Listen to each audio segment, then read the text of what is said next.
Trenbolone एक ऐसा compound जो जानवरों के लिए बनाया गया था, बट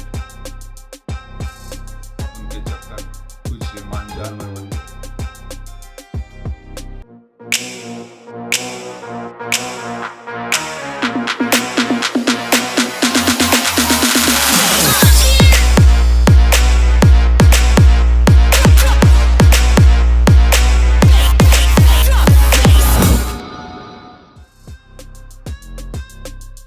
ट्रेनबोलोन एक एंड्रोजेनिक और एनाबॉलिक कंपाउंड, और वो कंपाउंड ऑलमोस्ट 5 गुना पोटेंट होता है बाकी सब कंपाउंड से। मतलब वो 5 गुना ताकतवर होता है बाकी अदर स्टेरॉइड से। बेसिकली वो बनाया गया था 1965 के दौरान कैटल्स के लिए, बीफ कैटल्स के लिए, जिसमें बीफ का मीट क्वालिटी बढ़े, मीट बढ़े, और एक जो उनका टाइम स्पैन होता है एक सर्टन वेट तक जाने का, उसका वो टाइमिंग कम करे। फिर ये कंपाउंड बॉडी बिल्डिंग में भी आने लगा स्लोली स्लोली, और फिर इसके ब्रांड्स भी बने। ट्रेन्स ये 3 इंस्टर्स में आते हैं। Number 1 enanthate, number 2 acetate, number 3 hexahydrobenzyl carbonate. अभी बेस्ट पार्ट इसकी बात करें तो ये तीनों फेज में यूज कर सकते हैं। आप बल्किंग फेज में भी यूज कर सकते हैं, फिर आप इसको मेंटेन फेज में भी यूज कर सकते हैं। मतलब आपका कंपटीशन हो चुका है, आपका नेक्स्ट कंपटीशन अभी जाएगा एक 6-7 महीनों के बाद, तो एक जो बीच में आपको गेनिंग करने का टाइम भी नहीं है, या आप बोल सकते हैं आप उतना रिस्क नहीं ले सकते क्योंकि कंडीशनिंग खराब नहीं करना है, तो एक मेंटेन फेज रखना होता है, तो उसमें भी यूज कर सकते हैं। या सबसे बेस्ट ऑप्शन होता है रिपिंग और या शेडिंग। मैं प्रेफर करता हूँ उसको सिर्फ रिपिंग में रखने के लिए, क्योंकि वो टाइम ऑफ द पीरियड उतनी रिस्क भी देता है। अब कटिंग फेज में यूज़ करने का इसका सबसे बड़ा बेनिफिट होता है कि फैट लॉस में तो मदद करता है, बट आपके मसल को काटता नहीं है, मसल को भी बढ़ाते रहता है, प्लस इसको मसल को स्टोर भी करते रहता है। और आप में ये एंड्रोजेनिक और एनाबॉलिक दोनों होने के कारण ये आपके बॉडी में आपको एक फुलनेस भी देता है, एक स्ट्रेंथ वाइज भी आपको इम्प्रूव करवाता है। एनांथेट एक 10 से 15 दिन तक रहता है बॉडी में। एस की बात करें तो 2, और हेक्सा पूरा नाम उसका ये है, ये 3 दिन तक रहता है। डिपेंड्स अपॉन आप कौन सा ब्रांड लेते हो, क्योंकि हर ब्रांड टू ब्रांड उसकी पोटेंसी कम ज़्यादा होती रहती है, प्लस उसके ऑयल के ऊपर भी ये सब चीज़ें मायने रखती हैं। ये कंपाउंड का एक बेनिफिट ये कौन से भी कंपाउंड के साथ, अदर कंपाउंड्स के साथ जेल हो सकता है, बट मेक श्योर ये बेस जो टेस्ट उसके ऊपर ना रहे, उसके नीचे ही रहे करके। अगर टेस्ट आप 200 डाल रहे हो, 250 डाल रहे हो, तो ट्रेन हमेशा कम ही रखने का, क्योंकि वो खुद भी एक एंड्रोजेनिक है, तो उसको सपोर्ट कर। But make sure initial stage पे एस से शुरुआत करो या हेक्सा से शुरू करो, डायरेक्टली एनांथेट पे मत जाओ, क्योंकि वो बॉडी में थोड़ा ज़्यादा टाइम तक रहता है। तो यूज टू हो जाओ, फिर बाद में अगर आप मैच्योर उतने बन गए तो फिर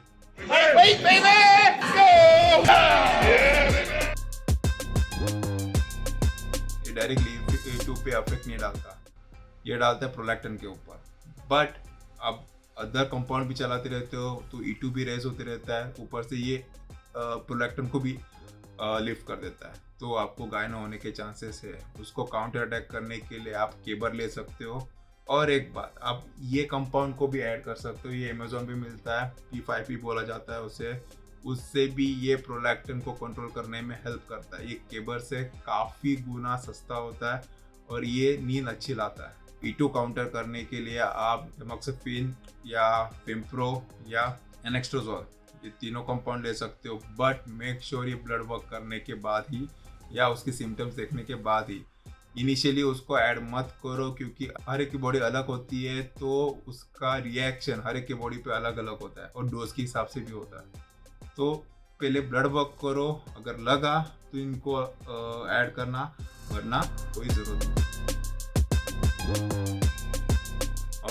ट्रेनबोलोन या मोस्ट ऑफ द टाइप बहुत सारे एनाबॉलिक्स में एक्ने का इशू होता है। पर्सनली मुझे कभी हुआ नहीं, अगर हुआ तो फिर से आपको ब्लड वर्क करना है, DHT भी देखना है, आपको DHT ब्लॉकर्स डालने हैं।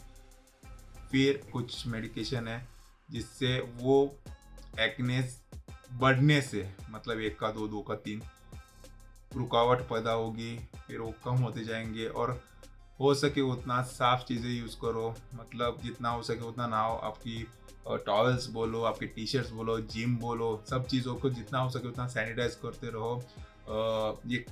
ये कीटो करके एक पाउडर आता है, वो भी आप लगा सकते हो, जिससे ये सब कुछ फैलते नहीं है। बेसिकली ये अगर हो गए तो कंट्रोल करने के लिए तरीके हैं, बट अगर ना हो तो वही बेटर है। तो उसके लिए ब्लड वर्क करना जरूर। नाइट स्वेटिंग का कुछ नहीं कर सकते, सिर्फ एसी लगाओ और सो जाओ, क्योंकि अगर ट्रेन यूज़ कर रहे हो तो नाइट स्वेटिंग का इशू होगा ही होगा। जो आप काउंटर सिर्फ उससे ही कर सकते हो, बाकी दूसरा कुछ।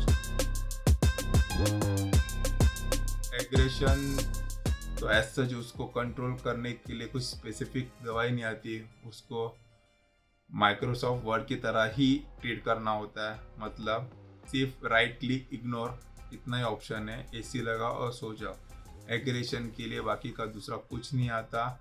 जितना हो सके उतना कंट्रोल करो, जितना हो सके उतना उस चीज़ के हावी मत जाओ। मतलब बहुत सारे जन ट्रेन डालने के बाद अपना एक PR सेट करने के पीछे चले जाते हैं, क्योंकि उतना एग्रेशन आता है, बट उसमें इंजरी हो जाती है। कंपाउंड वेंस में जाने के बाद ये होता है, क्योंकि वो डायरेक्टली लंग्स से पहुंचता है। जितना मैंने पढ़ा है या जितना मैंने जाना है कोच थ्रू या एक्सपर्ट थ्रू, उसका डायरेक्टली ऐसा कुछ सोल्यूशन नहीं है। वो मैक्स टू मैक्स 1 मिनट तक रहता है, बट 1 मिनट तक वो काफ़ी इंटेंस रहता है।